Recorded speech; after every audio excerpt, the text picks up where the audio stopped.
किसी ने क्या खूब कहा है, कार्रवाई के बिना कोई शोध नहीं और शोध के बिना कोई कार्रवाई नहीं की जा सकती। इसी के साथ दोस्तों नमस्कार, मैं हूं रोहित शर्मा और आप सभी का स्वागत करता हूं केयू के IMC-MT द्वारा विशेष कार्यक्रम मैकटॉक की सीरीज में। आज की सीरीज में आज हम ऐसे शख्स से मुलाकात कराएंगे जिसने शिक्षा की पीढ़ी में काफी नाम कमाया है। जी हाँ दोस्तों, मैं बात कर रहा हूं डॉक्टर आबिद अली जी का, जो फिलहाल में institute of mass communication and media technology Kurukshetra university Kurukshetra में असिस्टेंट प्रोफेसर के पद पर है। सर, मैं आपका बहुत बहुत स्वागत करता हूं आज की सीरीज में, और आज की सीरीज का विशेष टॉपिक है मीडिया रिसर्च। शुक्रिया रोहित। तो तालियों के साथ स्वागत करिए डॉक्टर आबिद अली जी का। Thank you.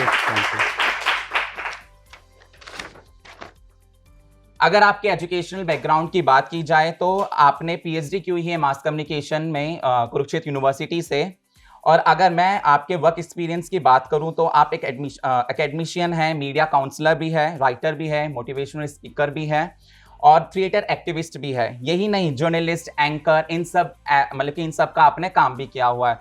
और यही नहीं, आपकी बहुत सारी किताबें भी पब्लिश हुई है, रिसर्च पेपर भी पब्लिश हुए हैं। तो और इसी के साथ आपको नेशनल और स्टेट अवार्ड से भी सम्मानित किया गया है। तो आपका मैं बहुत बहुत दोबारा से स्वागत करता हूं आज की सीरीज में। शुक्रिया। तो सबसे पहले जो मेरा आज का प्रश्न है सर, कि मीडिया रिसर्च के क्या क्या फायदे हैं और उसके रोल्स एंड इम्पोर्टेंस क्या है। तो कृपया करके आप हमारे जो मीडिया स्कॉलर्स हैं, स्टूडेंट्स हैं, आप उनको बताइए कि रोल्स एंड इम्पोर्टेंस क्या है मीडिया रिसर्च के। जी, सबसे पहले सभी मीडिया एजुकेशन के जितने भी स्कॉलर्स हैं, टीचर्स हैं और जो मीडिया एजुकेशन में आ रहे हैं या आना चाहते हैं, जिसने इसके बारे में सुना है, आप सबको ढेरों मुबारकबाद कि आप मीडिया से जुड़ रहे हैं। मीडिया, सबसे पहले अगर बात करें तो मुझे ऐसा लगता है बगैर मीडिया के आज बहुत सारी चीज़ें अगर हम देखें तो संभव नहीं। और मीडिया में बहुत सारे स्कोप्स हैं, उसमें से स्पेशली अगर मैं बात करूं, अगर एक पर्टिकुलर फील्ड की, जिसे हम शोध, आज जिस विषय पे आपने मुझसे पूछा है, शोध जिज्ञासा, क्यूरियोसिटी जी, सवाल है एक, वो सवाल आपकी जिंदगी से रिलेट भी करता है। वो सवाल है मैं क्या करूं, कैसे करूं, 5W1H। यहीं से हमारे शोध का पहला पड़ाव शुरू होता है, जो कि मानव जीवन से संबंध रखता है, समाज से संबंध रखता है, विश्व से संबंध रखता है, पूरे ब्रह्मांड से संबंध रखता है। और हम जर्नलिज्म में 5W1H से ही अपने शोध की परंपरा को स्टार्ट करते हैं। जब मैं एक जर्नलिस्ट के तौर पर एक न्यूज़ खोजने जाता हूं, मुझे पता लगता है, मैं घूमता हूं, मेरा मकसद रहता है कि समाज में कि मैं क्या घटित हो रहा है वो चेक करके आऊं, कहाँ हुआ, कैसे हुआ, फिर ये सारे पैरामीटर्स लगाते हैं और फाइनली अपनी जिज्ञासा का आंसर मिलता है। मुझे लगता है कि ये शोध है, और मीडिया में पहला जो शोध जो शुरू होता है वो हमारे 5W1H से होता है जी। इसके बाद आगे जब बढ़ते हैं तो आप देखेंगे कि मीडिया में, आपने जैसा पूछा कि शोध की महत्ता आपको क्लियर हुई जी। और फिर जब हम मीडिया रिसर्च की बात करते हैं तो आप देखेंगे कि मीडिया बन रहा है, टीवी, वेब, सिनेमा, देन आपका रेडियो, अखबार, वेब पोर्टल्स, इन सबके अंदर शोध जो है, जिसे आज हम नए तरीके से देख रहे हैं, जिसे हम मेटा एनालिसिस कहते हैं, जिसे हम लोग एक्शन रिसर्च कहते हैं, जिसे हम ऑडियंस रिसर्च कहते हैं। आज आपको कोई अखबार खोलना है तो आपको शोध करना पड़ेगा, रीडर्स कैसे चलते हैं, रीडर्स को क्या पसंद है। मैं टेलीविजन शुरू कर रहा हूं, टेलीविजन चैनल में मैं फीड फॉरवर्ड, जिसे हम लोग कहते हैं, फीडबैक होता है, एक फीड फॉरवर्ड खोलने से पहले मैं पहले ही से लोगों से पूछता हूं उनकी क्या जिज्ञासा है, क्या बातचीत है, और उस पर फिर मैं बेस होकर डाटाज इकट्ठे करता हूं, देन मैं आगे प्रोसीड करता हूं। तो आप देखेंगे कि मीडिया में मार्केटिंग के लिए, पब्लिसिटी के लिए, हर तरह की घटनाओं के लिए जानकारियां, न्यूज़ के लिए जानकारियां इकट्ठी करने के पीछे शोध बहुत ज़रूरी है। धन्यवाद सर। सर, जैसे कि मीडिया स्टूडेंट्स को मीडिया रिसर्च के नाम पर महसूस किया गया, थोड़ा सा वो प्रेशराइज्ड होते हैं, तो इस विषय पर आप क्या कहना चाहोगे? Yes, of course. जैसे शोध का नाम आता है, हमें लगता है कि बहुत बड़ा कुछ रिसर्च माने, इट्स वेरी बिग थिंग, कोई हॉरर फिल्म है, कोई मॉन्स्टर है। बट कुछ एक और एग्जांपल अगर इसके साथ मैं कनेक्ट करता हूँ, जैसे आपने देखा होगा डॉक्टरी की पढ़ाई होती है ना, डॉक्टर्स अपनी लैंग्वेज में लिखते हैं, कुछ कुछ वो लैंग्वेज में लिखते हैं और मेडिकल वाले उसे जानते हैं या फिर डॉक्टरी लाइन वाले जानते हैं। बीमारियों के बड़े बड़े नाम, साइंटिफिक जिसे हम नेम कहते हैं, वो सुनकर आम आदमी डर जाता है। कुछ ऐसा ही शोध के लिए भी है, क्योंकि शोध प्योरली साइंस बेस्ड है, इसलिए इसकी टर्मिनोलॉजी थोड़ी सी टिपिकल है, कठिन है। लेकिन डरने की जो बात है, जब आप उसके अंदर घुसते हैं तो ये सेम वैसा ही है जैसे आम आदमी की भाषा में बोल दूं कि प्यास लगी है तो पानी पीना है, जब मुझे भूख लगी है तो खाना खाना है। अब भूख लगी है तो मैं सोचता हूँ कि क्या खाऊंगा, फिर मैं वो ढूंढता हूँ, रसोई में जाता हूँ, अलग अलग सामान पड़े हैं, फिर अपनी पसंद का सामान ढूंढता हूँ, फिर उसे प्लेट में सजाता हूँ। फिर वो चावल, राइस और दाल है तो मैं चम्मच के साथ यूज़ करता हूँ, कौन से टूल यूज़ करता हूँ, और देन फाइनली उस प्लेट को मैं खाना कंप्लीट करके, और लास्ट में जो कंक्लूजन निकलता है वो मैं अपने अंदर से फील करता हूँ कि मेरा पेट भर गया है। जिज्ञासा हुई, भूख लगी है, आपके पेट ने आपको बता दिया, उसके बाद आपने तो अगर इस ढंग से मैं कहूँ तो आप शोध को ऐसे समझ सकते हैं। इतना आसान है कि आपको प्यास लगी और आपने पानी लेकर पिया, ये एक शोध आप देख सकते हैं, इसीलिए इससे घबराने की जरूरत नहीं है। बहुत साधारण तरीके से जैसे जैसे डेप्थ में आप उतरना शुरू करेंगे शोध में, आपको बहुत मजा आने वाला है। क्यों? क्योंकि ये आपको बहुत सारे नए नए सवालों के जवाब देता है, और आपकी जैसे जिज्ञासा में नया कुछ भी ऐड होता है, आपका इंटरेस्ट क्रिएट होना शुरू हो जाएगा। घबराने की जरूरत नहीं है। फिर से आइए, लॉसवेल के मॉडल की मैं बात करूं या जर्नलिज्म के 5W1H की बात करूं, छोटी सी चीज पर इंप्लीमेंट कीजिए इसे। क्या हुआ, कैसे हुआ, कब हुआ, कहाँ हुआ, कितना हुआ, ये सब प्रोसेस को आप अगर एक छोटे से एग्जाम्पल के तौर पर आप किसी न्यूज़ में आप एक अपना उद्देश्य रखिए कि कितनी पर्यावरण को लेकर खबरें आई, बस, और एक चैनल पकड़ लीजिए, उस चैनल पर कितनी खबरें आई, कितनी देर आई, कैसे आई, उनका इम्पैक्ट क्या पड़ा, कितने जगह से आई, ये सब आप ढूंढेंगे और देखिए आपके पास एक अच्छा रिजल्ट, एक अच्छा डाटा तैयार हो जाता है। तो घबराइए मत, जी बिल्कुल, शोध के साथ बने रहें। जी सर, मेरा जो अगला प्रश्न है आपसे ये है कि मीडिया रिसर्च में स्कोप क्या क्या है? जी, आप हमारे मीडिया स्कॉलर्स को बताइए कि स्कोप क्या क्या हो सकते हैं, क्योंकि बाय चांस कोई आगे परसुइंग करने लग जाए इस कोर्स को, तो बहुत सारे बच्चों को, बहुत सारे स्टूडेंट्स को, स्कॉलर्स को यही नहीं पता कि वो स्कोप क्या क्या है, तो जिससे वो आगे परसुई कर सके। देखिए, पहला स्कोप तो जर्नलिज्म में मीडिया रिसर्च करने का वो ये है कि आप मीडिया साइंटिस्ट कहलाते हैं, and on the basis of that qualification आप देखेंगे, आज मुझे एक नाम आता है, प्रशांत का नाम आप पूरे इंडिया में फेमस है, प्रशांत किशोर, है ना, और एक दो इस तरह के कुछ नाम हैं जिन्होंने ये परसेप्शन क्लियर करके या अपना एक प्रेडिक्शन कर दिया, या बहुत सारे चुनावों में एक नया एजेंडा आया, सिस्टम आया कि हम आपको ये बता देंगे इस सीट पर कैसे जीतना है, कैसे हारना है, बहुत सारी प्लानिंग की गई चुनावी दंगल में। और उन सब के पीछे क्या था? उन सब के पीछे थी रिसर्च एजेंसीज, जो अपने रिसर्चर्स के थ्रू, अपने बहुत सारे जो रिसर्च माइंडेड लोग हैं उनको इकट्ठा करके वो लोगों ने डिसाइड किया, गांव में जाकर लोगों को एनालिसिस किया, ऑडियंस को, रीडर्स को, लोगों से बात की, वोटर्स से बात की, एंड फाइनली ऑन पेपर उन्होंने ये क्लियर कर दिया, in this particular area, in this particular region इस तरह के लोग हैं, ऐसी मेंटालिटी है, ये फैक्टर है जीतने के लिए। जी। तो समझ सकते हैं आप, और आप फिर छा गए। फिर आपको प्रधानमंत्री भी इवन की बनने की जरूरत नहीं, आप प्रधानमंत्री बनाने वाले बन रहे हैं आज, है ना, जिसे किंग मेकर कहा जाता है। तो first of all with this research experience and this qualification you can make your own self as a king maker, अपने आप को एस्टैब्लिश कर सकते हैं।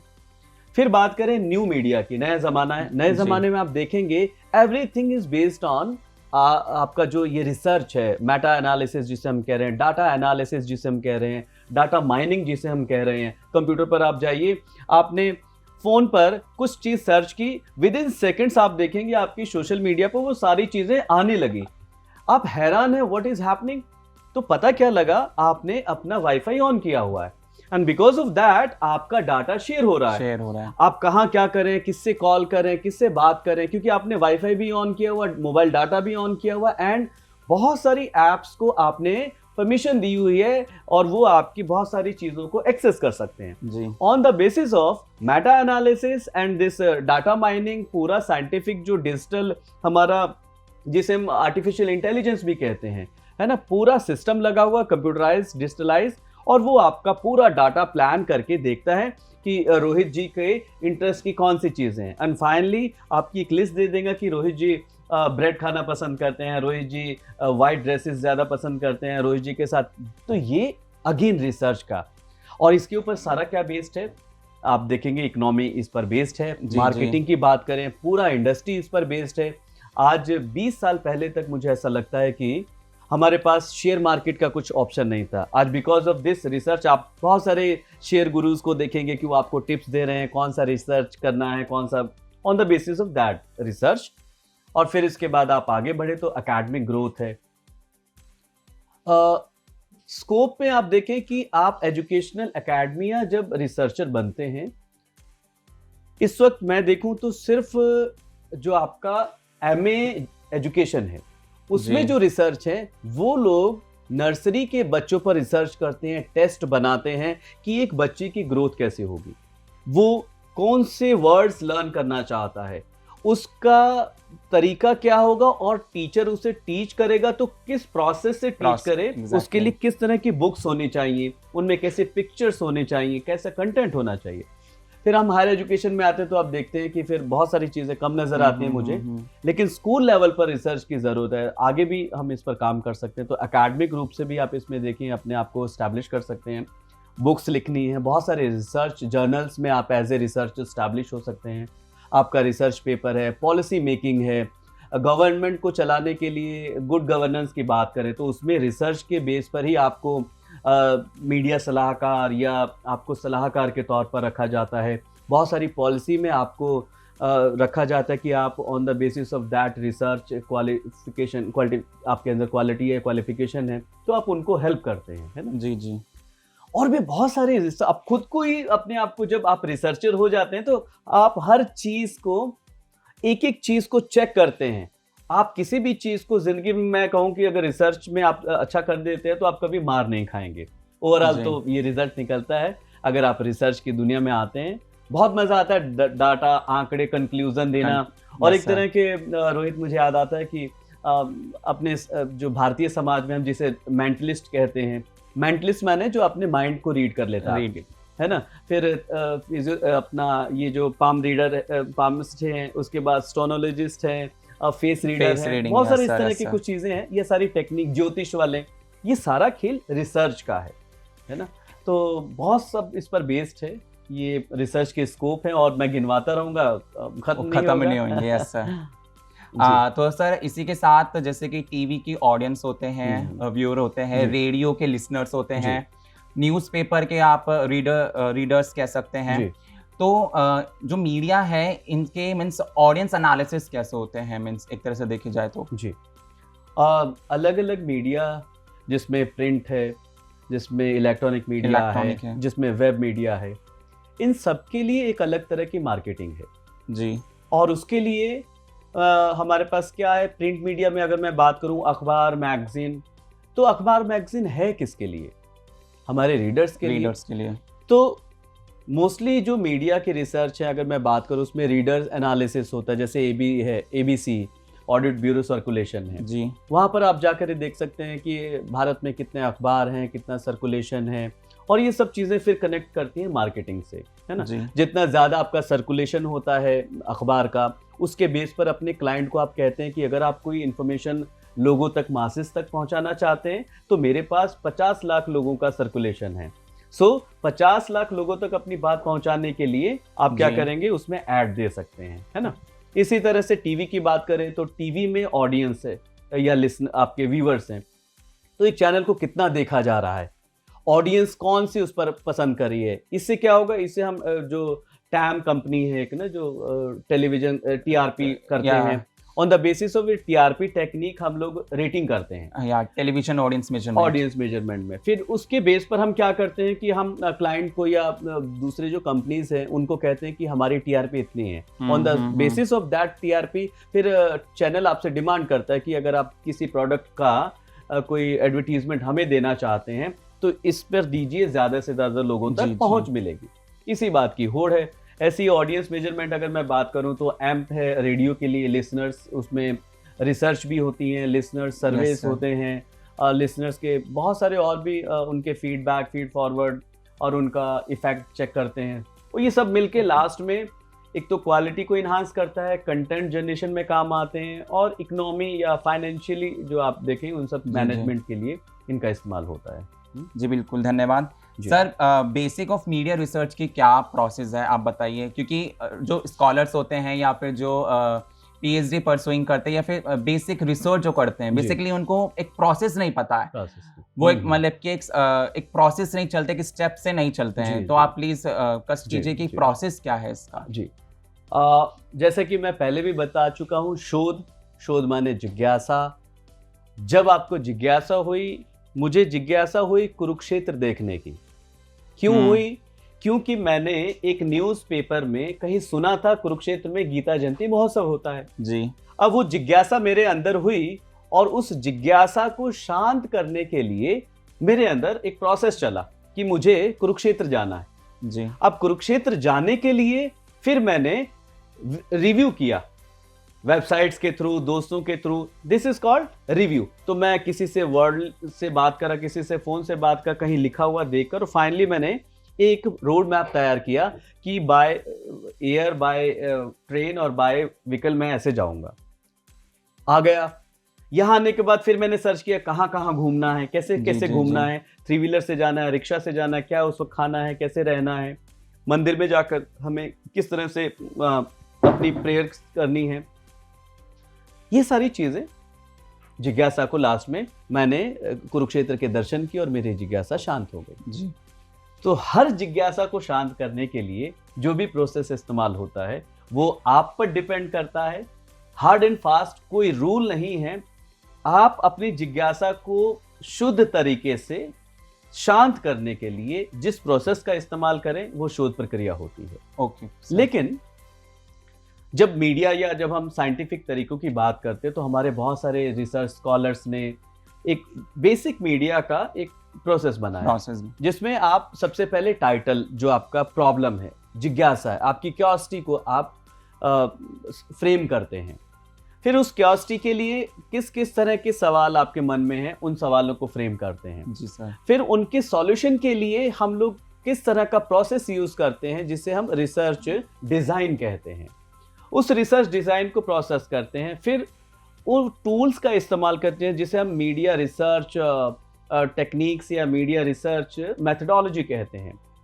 तो उस मेथडोलॉजी का प्रोसेस इस्तेमाल करके हम फाइनली कंक्लूजन तक पहुंचते हैं। जी। तो मीडिया की जब बात करें तो मीडिया में ज़्यादातर आप देखें, मीडिया का मतलब लोगों तक अपनी बात पहुंचाना है। रेडियो, टीवी, अखबार, ये जनसंचार के माध्यम है। माध्यम का मतलब listener, your channel, your content, your effect, your impact. तो मीडिया में मोस्टली जो हम काम करते हैं वो कंटेंट एनालिसिस, मीडिया के इफेक्ट्स को लेकर, मीडिया के इम्पैक्ट को लेकर, मीडिया के कंटेंट को लेकर कि वो दर्शकों के लिए, श्रोताओं के लिए है भी कि नहीं है, और फिर लोगों की राय क्या है उसके लिए, और फिर सोसाइटी में किस किस तरह का उसका प्रभाव पड़ रहा है। इनके इर्द गिर्द मीडिया की चीज़ें घूमती हैं। और फिर उसके बाद इंटरडिसिप्लिनरी की बात करें तो मीडिया बाकी जगह क्या रोल प्ले कर सकता है। जैसे मीडिया का इस्तेमाल करके टूरिज्म में हम कैसे उसको इन्हांस कर सकते हैं। इसी तरह से मीडिया के थ्रू हम पॉलिटिकल साइंस की बात करें या हम पॉलिटिक्स की बात करें तो वहाँ पर हम कैसे चीज़ें इन्वॉल्व कर सकते हैं। तो ये हम लोग इसका कहते हैं कि दो अलग अलग जो फील्ड्स को मिलाकर हम मीडिया की इन्वॉल्वमेंट उसमें, और उस तरह से देखकर हम एक जनरली जो प्रोसेस रहता है, टॉपिक सेलेक्ट करते हैं, ऑब्जेक्टिव्स बनाते हैं, और उन ऑब्जेक्टिव्स को आगे बढ़ने के लिए लिटरेचर रिव्यू करते हैं। बहुत सारी अलग अलग जगह से जानकारियाँ इकट्ठी करते हैं। On the basis of that literature review we designed our research. कि हमें क्या करना है, नेक्स्ट प्रोसेस आता है। जी फिर हम पर्टिकुलर जो रिसर्च की जो विधि है, जो उसकी टेक्निक या थीम है, वो जैसे कि कंटेंट एनालिसिस है, सर्वे है, एक्सटर्नल रिसर्च है, या आपकी आगे बढ़ के आते डिस्क्रिप्टिव रिसर्च है ना, या कोरिलेशन रिसर्च है, या आपके सेमी एक्सपेरिमेंटल रिसर्च है। इस तरह की बहुत सारी रिसर्च जो मीडिया के लिए अच्छी रहती हैं, वो पढ़ने के बाद समझ में आता है। तो वो टेक्निक्स हम इसमें रख लेते हैं और उसके बाद फिर उनको फॉलो करते हैं और फाइनली हम कंक्लूजन निकालते हैं और लोगों को हेल्प होती है उससे। जी सर। सर ज़्यादातर मीडिया इंस्टीट्यूट में कैसे रिसर्च होती है, मतलब कि क्या टूल्स है, क्या बेस्ट टूल्स है जिसमें जो मीडिया इंस्टीट्यूशन है उसमें रिसर्च कर सके? रोहित, आपने ये बड़ा अच्छा सवाल किया है। अभी तक अगर हम रिसर्च की बात करें तो कई हमारे साथियों ने इस विषय पर बहुत सारे रिसर्च जर्नल भी पब्लिश किए हैं जी। और अभी तक ये निकल कर आ रहा है कि हम लोग मीडिया के ज़्यादातर, अगर मैं इंडियन कंटेक्स्ट की बात करता हूँ तो ज़्यादातर जो है वो इम्पैक्ट पर ही आ रहा है ना। मीडिया इफेक्ट्स को चेक करना, जी। मीडिया में जो नए कंटेंट है उस कंटेंट को एनालिसिस करते हुए कंटेंट एनालिसिस आ रहा है, मीडिया इफेक्ट आ रहा है, या जो मीडियम है, जो सिलेक्शन ऑफ मीडियम है उसका लोगों पर या सोसाइटी में किस तरह का रोल है। और टूल्स की जब बात करें तो थोड़ी सी अभी कमियां हैं। उस कमियों में जैसा कि मान लीजिए, मुझे बहुत सारे साइंस के जो लैब्स हैं उनमें उनके केमिकल्स होते हैं, है ना, और इंस्ट्रूमेंट होते हैं। इंस्ट्रूमेंट्स, ऐसे ही हमारे मीडिया रिसर्च की जब बात करें तो हमें बहुत सारे इंस्ट्रूमेंट की ज़रूरत है, जिसमें हम ऑडियो वीडियो रिकॉर्डिंग की बात करें कि हम कैसे ऑडियो वीडियो रिकॉर्ड करते हैं, फिर हम एक वीडियो को एनालिसिस जब उसका होता है तो उसमें हम कैसे उसको हम सीन वाइज, उसको हम फ्रेम वाइज कनेक्ट करते हैं। तो इस तरह के बहुत सारे सॉफ्टवेयर्स की ज़रूरत है। कुछ बेसिक सॉफ्टवेयर जैसे हम लोग डाटा को प्रेजेंट करने के लिए SPSS या और दूसरे हैं, बट ऑडियो को अगर मैं बात करूं, मुझे इस वक्त साउंड पर काम करना है, साउंड को एनालाइज करना है, तो उसके लिए मेरे पास अभी इस तरह के प्रॉपर टूल नहीं है। लेकिन इसी का इस्तेमाल आप देखेंगे थोड़ी थोड़ी चीज़ों में, कोर्ट में या फिर आपका जो ये फोरेंसिक होती हैं, यहाँ पर वो इस्तेमाल होता है। वो रिसर्च करके उसको देखते हैं कि कहीं इस जो ऑडियो रिकॉर्ड हुआ है ये टैम्पर्ड तो नहीं है, कहीं ये नकली तो नहीं है। इस तरह की रिसर्च हमारे यहाँ पे भी, इस तरह के बहुत सारे टूल्स की जो अभी कमी है जब हम इलेक्ट्रॉनिक मीडिया पर्टिकुलर बात करते हैं, या वेब मीडिया या फिर इंटरनेट मीडिया की बात करते हैं, तो अभी बहुत सारे इस तरह के टूल्स जनरेट करने की ज़रूरत है। हमारे कुछ साथियों ने, मुझे अच्छे से याद है, हिसार यूनिवर्सिटी में प्रोफेसर उमेश आर्य हैं, उन्होंने जो न्यू मीडिया की डाटा कलेक्शन के लिए और डाटा माइनिंग के लिए कई सारे टूल्स इस्तेमाल किए हैं। हमने उनका इस्तेमाल भी किया। जैसे आप एक साथ बहुत सारे ट्विटर हैंडल्स पर उनके जो कंटेंट हैं, उनके फीड्स हैं, या उनका जो फोटो है या वीडियोस, उनको डाउनलोड करना, उनको कैटेगराइज करना, इस तरह के बहुत सारे, तो उन्होंने कई सारे सजेशंस दिए हैं स्कॉलर्स को। तो कुछ कुछ जगह पर काम हो रहा है, लेकिन अभी सच में बहुत सारे नए साथियों की ज़रूरत है जी। और एक कोलैबोरेशन की ज़रूरत है कि जिसमें IT के लोग, जिसमें साइबर के लोग, जिसमें मीडिया के लोग, कंप्यूटर साइंस के लोग, और साइकोलॉजी के लोग, और सोशियोलॉजी के लोग, है ना, ये सब कनेक्ट हो जाएं तो एक अच्छा टूल मीडिया के लिए, और मीडिया लैब्स होनी चाहिए, जमीडिया रिसर्च लैब्स होनी चाहिए। इन सब चीज़ों की मुझे रिक्वायरमेंट लगती है। जी सर। सर, प्रश्न मेरे पास बहुत सारे थे, पर समय सीमा को देखते हुए तो मैं आखिरी प्रश्न पर आता हूँ। सर, मीडिया रिसर्च के लिए या फिर स्कॉलर्स जो होते हैं, उनको आप कुछ टिप्स देना चाहोगे रिसर्च से रिलेटेड, तो प्लीज़। टिप्स तो शुरुआत ही ये है कि अपने अंदर जिज्ञासा पैदा करें। जी। सबसे पहली चीज़, हर चीज़ के पीछे क्या हिस्ट्री है, क्या लॉजिक है, जी, ये जानने की कोशिश करें। ये कप जब बना तो इसकी शेप कैसे आई, इसकी चमक कैसे आई, इसके ऊपर ये जो पट्टी है कैसे लगी, और इसका साइज कैसे डिज़ाइन हुआ, ये अलग से कैसे लगा। जी, ये मेरे अंदर सवाल आ गए। अब इस चीज़ को लेकर देखिए आप कैसे रिसर्च कर सकते हैं, है ना। इन सवालों के जवाब दे दीजिए, ये रिसर्च हो गई। ऐसे ही पर्सनालिटी की बात करें, जिसको हम कहते हैं ना पर्सनालिटी रिसर्च है ना, केस स्टडीज हैं, केस स्टडीज कि सबसे अच्छा चैनल कौन सा चल रहा है। सिंपल सी बात, सबको अपने एक अच्छे से चैनल, अब अच्छा सा चैनल ये आपने एक टर्म क्रिएट कर दी। अच्छा मतलब व्हाट, तो अच्छा जी। मतलब दुनिया में बहुत कुछ हो सकता है, लेकिन एज ए रिसर्चर आप उसे डिफाइन करेंगे कि मेरी अच्छा का मतलब, मेरी टर्म ये है, अच्छा माने वो पॉजिटिव न्यूज दिखा रहा है, बायस्ड नहीं है, और वो सबके हित के लिए दिखा रहा है और सबको जी। अवेयर कर रहा है। एनी हाउ, इस तरह के 4 पॉइंट आपने मान लिए, ये मेरी अच्छा की डेफिनेशन है। और उस डेफिनेशन के बेस पर, उस टर्म के बेस पर आपने उस चैनल के कंटेंट को सर्च किया, उसके प्रोग्रामिंग को, उसके लोगों को, उनके बोर्ड ऑफ मेंबर्स को, उनकी थॉट्स को, सबको स्टडी किया और आपने ये 4 ही सवाल उन पर लागू कर दिए। और फाइनली आपने पाया कि हाँ भाई, ये इम्प्लीमेंट होने के बाद आप कह सकते हैं कि मैंने इसके प्रोग्राम को देखा, इनके एंकर से बात की, इनके मालिक से बात की, और मैंने ये पाया जो मैं पूछ रहा था उसमें ये इस तरह से उतरा, और 70% मैंने इनको खराब पाया। इट मीन्स जी। कि ये 70% अच्छा है सर। है ना। तो इस तरह की जिज्ञासाएं आप हर चीज में डालिए। किताब पढ़ते हैं उस वक्त डालिए, आप कोई सिलेबस पढ़ रहे हैं उस वक्त डालिए, खुद की पर्सनालिटी पे डालिए, खुद पर रिसर्च शुरू कर दीजिए, एक अखबार पर रिसर्च शुरू कर दीजिए, एक छोटी सी न्यूज़ पर रिसर्च शुरू कर दीजिए कि आज ग्लेशियर पिघल रहे हैं, क्या वजह है। आप पानी कितना बर्बाद हो रहा है, इस पर डाटा इकट्ठा करना शुरू कर दीजिए। आप 1 साल का डाटा बनाइए, दिस इज कॉल्ड रिसर्च, और फिर वो सोसाइटी के हित में हो। सबसे बड़ी बात जी। जो टिप्स में है वो सोसाइटी के हित में आप काम करें। छोटे छोटे कंट्रीब्यूशन, कुछ अच्छी किताबें हैं जिसमें आप डेनिस मैकवेल की बात करें, जो बाहर के लोग हैं। हमारे यहाँ से आप देखेंगे तो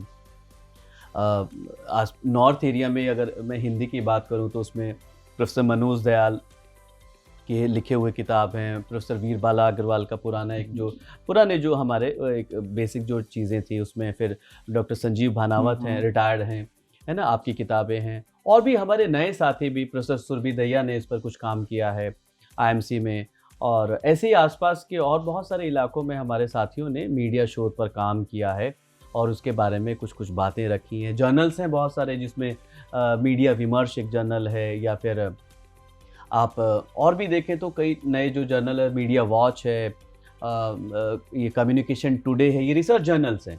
इनमें एकेडमिक रिसर्च होती हैं, इनमें पेपर पब्लिश होते हैं, तो आप इनको पढ़ना शुरू करें। ऑनलाइन भी हैं, ऑफलाइन भी हैं, आर्टिकल्स पढ़ना शुरू कीजिए, है ना। कंटेंट में देखिए, जयप्रकाश चौक से आते हैं, दैनिक भास्कर में रिव्यू करते हैं, वो रिसर्च बेस कैसे हर रोज़ एक चीज़ पर रिसर्च करके आर्टिकल लिखते हैं। उससे बढ़िया एग्जाम्पल आपके लिए कोई नहीं हो सकता कि हर रोज़ नया कंटेंट, हर रोज़ नई बात, नया टाइटल, और उसके लिए कितनी मेहनत करते हैं। तो इस तरह से थोड़ी थोड़ी चीज़ें आप पढ़ना, लिखना और इंटरेस्ट बनाना शुरू कीजिए। जिज्ञासा ज़रूरी है। सबसे पहले अपने अंदर जिज्ञासा उत्पन्न करें कि आप किसी चीज़ के प्रति जिज्ञासु हैं तो आपको मिलेगा। जी सर, आपका बहुत बहुत धन्यवाद। आपने अपने कीमती समय में से हमें समय निकाल कर दिया। हम आशा करते हैं कि आप और ऐसे ही अपने जीवन की ऊंचाइयों को हासिल करें। Thank you. तो दोस्तों, इसी के साथ अलविदा। फिर मुलाकात होगी एक नए और मेहमान के साथ। धन्यवाद।